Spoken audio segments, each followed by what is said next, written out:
Welcome friends, welcome to India சமையல். இன்றைக்கி வீடியோவில் விநாயகர் சதுர்த்திக்கு ஸ்பெஷலான மோதகம் வந்து எப்படி பண்ணலாம்னு சொல்லி பார்க்கலாம்.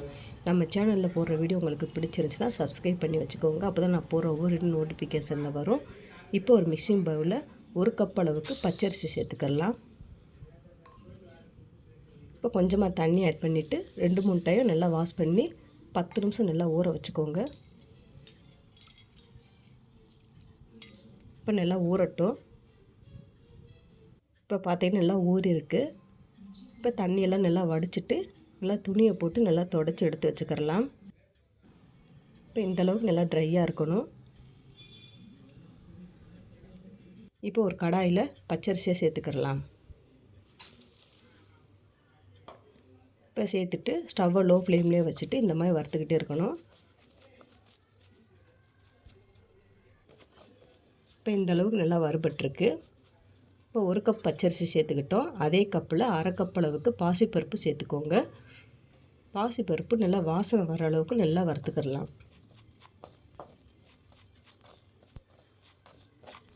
இப்போ பார்த்திங்கன்னா இந்தளவுக்கு நல்லா வறுபட்டுருக்கு, நல்லா வாசனை வந்துடுச்சு.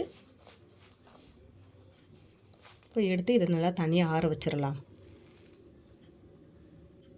இப்போ ஒரு கடாயில் நம்ம 1 கப் பச்சரிசி எடுத்துக்கிட்டோம். அதில் 2 கப் அளவுக்கு வெல்லம் சேர்த்துக்கிடலாம். இப்போ 2 கப் அளவுக்கு வெல்லம் சேர்த்தாச்சு. கொஞ்சமாக தண்ணி சேர்த்துட்டு இப்போ வெல்லம் கரையட்டும். இப்போ மிக்ஸி ஜாரில் பச்சரிசியும் பாசிப்பருப்பும் போட்டு நல்லா ரவை பதத்துக்கு அரைச்சி எடுத்துகிட்டு வந்துடலாம். வாசனைக்கு 3 ஏலக்காய் சேர்த்துக்கோங்க. இப்போ இந்த அளவுக்கு நல்லா ரவை பதத்துக்கு அரைச்சாச்சு.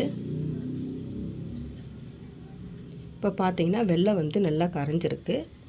இதை ஒரு வடிகட்டியை வச்சு நல்லா வடிகட்டி எடுத்துக்கலாம். இப்போ அதே கடாயில் 1 கப் பச்சரிசி எடுத்துக்கிட்டோம். 3 கப் அளவு நம்ம தண்ணி சேர்த்துக்கலாம். இப்போ பச்சரிசியும் பாசிப்பருப்பும் அரைச்சி அந்த மாவை சேர்த்துக்கோங்க. இப்போ சேர்த்துட்டு நல்லா கலந்து விட்டுக்கலாம்.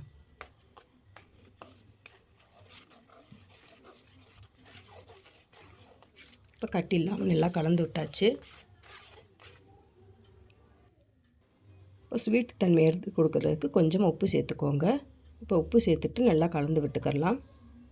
இப்போ கலந்து விட்டு மூடி போட்டு மீடியம் ஃப்ளேமில் கொஞ்சம் நேரம் நல்லா வேகட்டும். இப்போ பார்த்திங்கன்னா நல்லா வெந்திருக்கு, தண்ணியெல்லாம் நல்லா ட்ரை ஆயிடுச்சு. இப்போ இந்த ஸ்டேஜில் நம்ம கரைச்சி வச்சுருந்த வெல்லத்தை சேர்த்துக்கலாம்.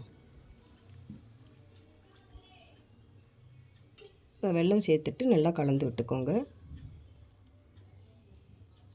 இப்போ இந்தளவுக்கு நல்லா கலந்து விட்டாச்சு. இப்போ 1 கப் அளவுக்கு பச்சரிசி எடுத்துக்கிட்டோம். அதே கப்பில் 3/4 கப் அளவு தேங்காய் துருவல் சேர்த்துக்கோங்க. இப்போ சேர்த்துட்டு நல்லா மிக்ஸ் பண்ணிக்கிறலாம்.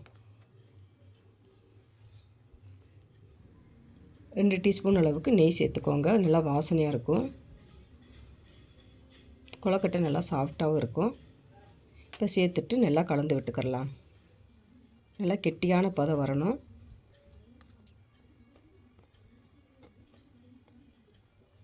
இப்போ பார்த்திங்கன்னா நல்லா கெட்டியான பதம் வந்துருச்சு. கொஞ்சம் நேரம் ஆற வச்சிடலாம். இப்போ கையில் கொஞ்சமாக நெய் தடவிட்டு இந்த மாதிரி கொஞ்சம் கொஞ்சமாக எடுத்து இந்த மாதிரி உருண்டை ஷேப்புக்கு பண்ணிக்கிறலாம். நீங்கள் மோதகம் பண்ணுற அந்த மோல்டில் வச்சு கூட செய்யலாம். நான் இந்த மாதிரி உருண்டை ஷேப்புக்கு பண்ணிவிட்டு மேலாப்பு இந்த மாதிரி அமைக்கி விட்டுருக்கேன். இந்த மாதிரி எல்லா மோதகத்தையும் செஞ்சு எடுத்து வச்சுக்கலாம். இப்போ இட்லி பாத்திரத்தில் ஒவ்வொன்றா இந்த மாதிரி எடுத்து வச்சுக்கோங்க. இப்போ மூடி போட்டு ஒரு 10 நிமிஷம் நல்லா வேகட்டும். இப்போ பார்த்திங்கன்னா நல்லா வெந்திருக்கு. இப்போ எடுத்துடலாம். நல்லா சாஃப்டாக வந்திருக்கு.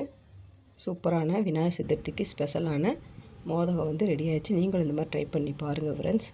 ட்ரை பண்ணி பார்த்துட்டு கமெண்ட் பண்ணுங்கள். உங்களுக்கு இந்த வீடியோ பிடிச்சிருந்துச்சுன்னா லைக் பண்ணுங்கள், ஷேர் பண்ணுங்கள், கமெண்ட் பண்ணுங்கள். உங்களை நான் வேறோட சந்திக்கிறேன். பாய்.